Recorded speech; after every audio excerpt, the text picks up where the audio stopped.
अदालत ने 5 member bench ने ये केस को सुना और जो बहस की जिस्ट थी, जो उसका मफहूम है, वो मैं बता दूं।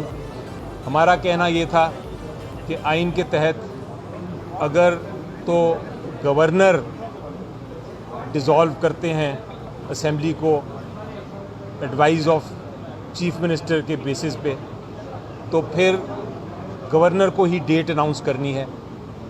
और अगर गवर्नर नहीं अनाउंस करते, वो डिज़ोल्व हो जाती है 48 आवर्स के बाद या किसी और वजह से असेंबली डिज़ोल्व हो जाती है, तो फिर ये ताकत इलेक्शन एक्ट 2017 के तहत प्रेसिडेंट साहब को दे दी गई है।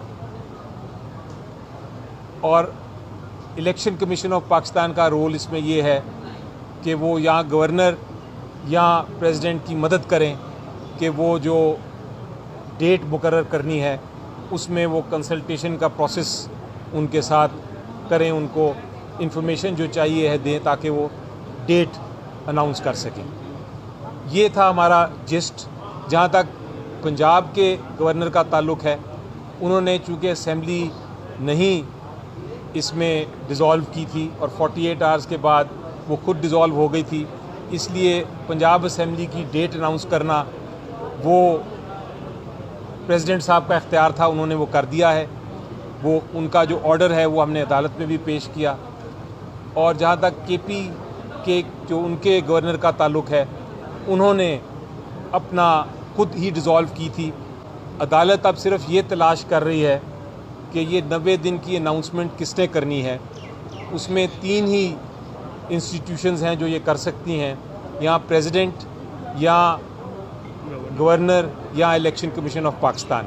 हमारा कहना ये था कि इस केस में केपीके के केस में इसको गवर्नर ने करना है, और जो पंजाब का केस है उसके अंदर ये जो इलेक्शन जो प्रेसिडेंट साहब हैं उन्होंने करना है।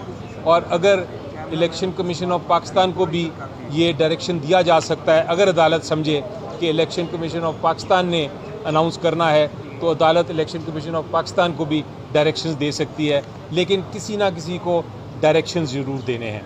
आज की मेरी बहस ख़त्म हो गई है इस पॉइंट पे।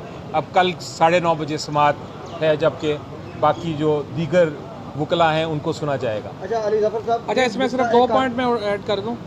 पहली बात तो ये है कि आज 2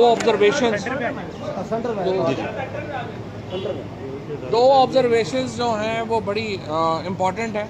पहली बात तो ये है कि जिस तरह आज अली ज़फ़र साहब ने अपने कंक्लूड कर लिए हैं जो आर्गूमेंट्स हैं, सुबह सदर साहब की तरफ से जो सलमान खान राजा साहब ने कंक्लूड करने हैं और जो president supreme court bar association ने करने हैं। उसके बाद कल जज साहब ने ये कहा है कि वो पूरा दिन बैठेंगे और कल ये फैसला इंशाल्लाह आ जाएगा। आज 2 ऑब्जर्वेशंस बड़ी इंपॉर्टेंट थी। एक जस्टिस मंजो खेल साहब ने हवाला दिया बलूचिस्तान का कि उनके वहाँ पे एक दफ़ा ज़लज़ला आ गया तो बार ने फैसला किया कि इलेक्शन फिर भी होने हैं। और उसके साथ जो जस्टिस मुनीब साहब ने ऑब्जर्वेशन दी कि पूरे मुल्क में क्रिकेट मैच हो रहे हैं, PSL चल रहा है, बट फॉर गॉड सेक आप कह रहे हैं कि इलेक्शन नहीं हो सकते, ये कैसे मुमकिन है?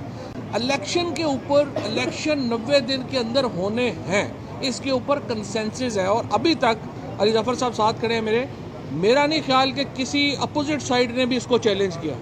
इस पर इत्तफाक़ राय है कि मुकम्मल के इस पर 90 दिन के अंदर इलेक्शन होने हैं। और बाकी जिस अली ज़फ़र साहब ने कहा, हम कहते हैं कि गवर्नर नहीं देता तो फिर सदर देगा, और इलेक्शन कंडक्ट जो है वो इलेक्शन कमीशन कराएगा। सदर ममलिकत ऑलरेडी 9 अप्रैल की तारीख अनाउंस कर चुके हैं, जिसका मतलब ये है कि 52 दिन के अंदर जो है वो मुल्क में इलेक्शन होने हैं, KP में और पंजाब में।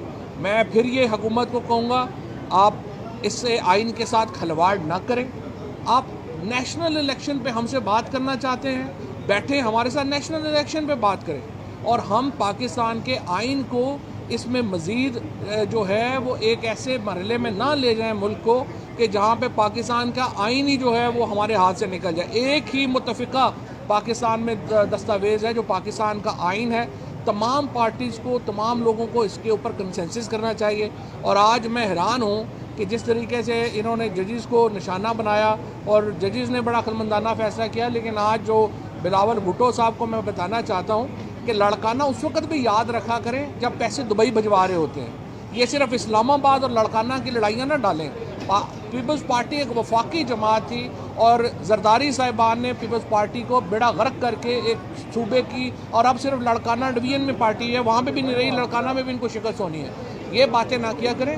जब पैसे दुबई लेके जाते हैं, लंदन लेके अपने पैसे जाते हैं, उस वक्त याद रखा करें कि सिंध का क्या हक है। जो आपने कराची के साथ किया, हैदराबाद के साथ किया, इंटीरियर सिंध के साथ किया, आप खौफजदा हैं इलेक्शनों से।